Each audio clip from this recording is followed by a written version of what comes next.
Dakota Christensen here for Rebel News. I'm currently standing in front of Parliament Hill. It is day 2 of the Freedom Convoy protest here in Ottawa, where thousands of truckers and supporters have come to the Capitol protesting against COVID restrictions and mandates. There are politicians on the scene here. I had the opportunity to interview Jim Karahalios, the co-founder of the New Blue Party of Ontario, moments ago. Go ahead and take a look at what Jim had to say. I'm here with Jim Karahalios, founder of the New Blue Party of Ontario. How you doing, Jim? I'm great. Co-founder with my wife, Belinda, who's the MPP in the riding of Cambridge, and it's very good to be here in Ottawa supporting the truckers.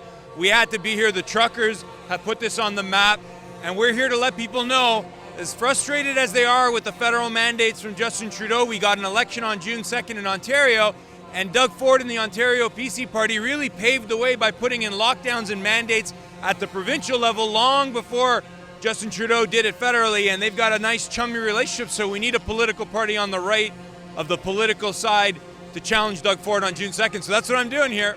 So we've spoken with you a few times at Rebel News, but I feel like a lot of our viewers may not really know who you are still. Can you just tell us a little bit about yourself, your background, and what you're trying to accomplish in Ontario right now? Well, the Rebel's been covering us for a while now with our Axe the Carbon Tax campaign. The PCs have repeatedly gone after my family for standing up for taxpayers, standing against voter fraud, standing up to the lobbyists that control the establishment parties.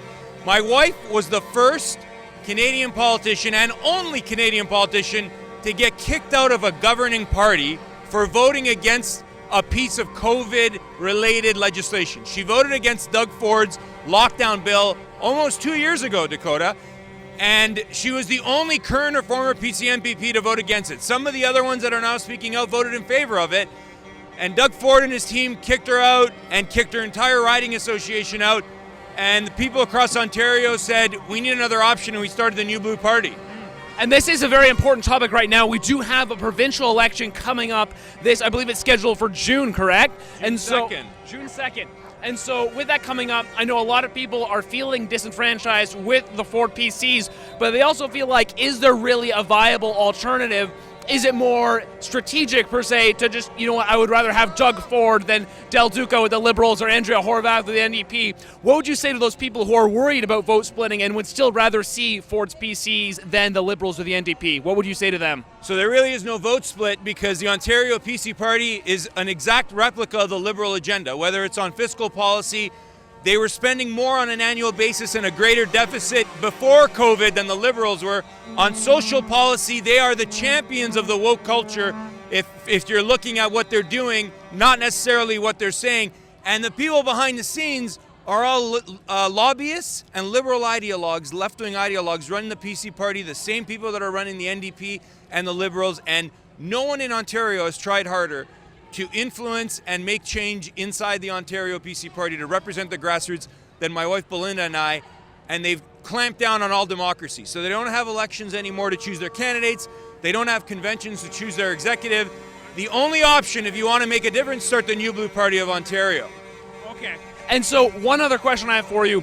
We not only have yourself with New Blue trying to start another sort of freedom movement politically, there's also Derek Sloan with the Ontario Party, Randy Hillier with the Ontario First. They're trying to step in here and provide alternatives. What sets you apart from them, and why should people be voting New Blue rather than going towards Randy Hillier or Derek Sloan, in your opinion?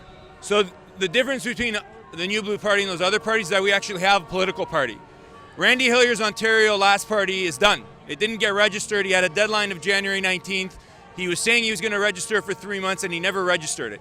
And it was a real shame that he went and did that stunt, because Randy Hillier was the first guy I talked to about a political party in Ontario. And instead of having a conversation and starting something after Belinda voted against that lockdown bill, Randy decided to cut a deal with the PCs. So he's been trying to distract people. It looks like now he's focusing on federal politics here this weekend with Max and the PPC, and that's great. And they've got the federal side covered, and we've got the provincial side covered.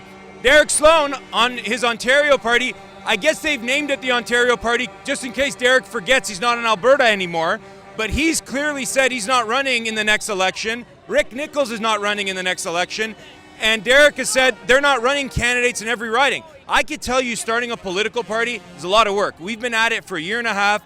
We fought through a cancer diagnosis that I had, the same thing that Terry Fox was diagnosed with. I'm walking again. We've put together riding associations in 114 ridings.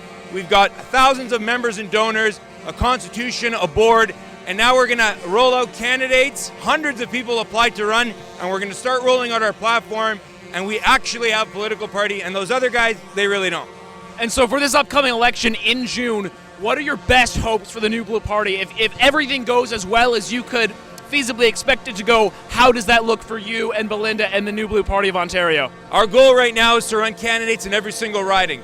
And we had our first candidate application deadline end just about a week and a half ago, and we thought we'd get a few candidates, and wow, it rolled in. And so we're going through the process now of reviewing and interviewing, selection process where we have ridings with more than one person applying. We've got a few ridings left where we're looking for candidates to apply. We're going to reopen the deadline, and the first goal is to get candidates in every riding. We're starting in Cambridge with Belinda. She's running again. I'll be running in a neighboring riding, and that's our first goal. And then we're going to put in the discourse and on the table for June 2nd issues that none of the establishment parties want to talk about. We're going to not only put forward ideas to end the lockdown and the mandates and the use of COVID vaccine passports, we're going to challenge the woke culture. We're going to challenge the irresponsible fiscal spending of the Doug Ford Ontario PCs. We're going to put forward proposals to clean up party politics in Ontario and get these lobbyists to check it at the door and stop twisting and corrupting the process. And we're going to put in a comprehensive platform. And our goal is to win as many seats as possible. That's the goal of a provincial party. Fair enough. And so one final question for you here. We are standing in Ottawa right now, an historic united grassroots movement here coming to the capital. A lot of people are just starting to pay attention to this now and what's going on. For people who are looking to this and sort of feeling hopeful, wanting change, what message would you share for them and sort of the political landscape going on in Canada and Ontario right now? Well, the truckers put this on the map globally, and we've got to keep it going with political options at the ballot box, because if the New Blue Party doesn't have candidates in every riding to run on June 2nd, all of this energy, all of this passion that we're seeing, peaceful protesting, if there's no political option, it just goes away. And on June 2nd, there won't be an option provincially. And so we've got to remember that we've got to fight federally and provincially with political options to channel this energy at the ballot box where we can make change. And that's what we're doing with the New Blue Party. And I was so happy with my New Blue team yesterday. The organizers had a little bit of trouble getting the speakers yesterday. There were no speakers and mics yesterday. The New Blue team got speakers and mics on the last minute. We put it on the flatbed. I got a chance to speak. Ezra got a chance to use the New Blue speakers and mics. It was great. Today they're a little bit more organized, and we hear speakers in the back, and the energy is incredible. All right. Well, thank you so much for your time, Jim. Any other final thoughts you'd like to share? Thank you, Dakota, and thank you, Rebel News, for covering. And June 2nd, newblueontario.com. Check it out. If you appreciate our honest, independent coverage of political matters such as the upcoming Ontario election, make sure to go to realreporters.ca. You can see a lot of our political coverage, interviews with politicians and leaders and candidates, and you can please donate to help support our independent journalism and bringing you the other side of the story and keeping you informed when it comes to politics in Canada.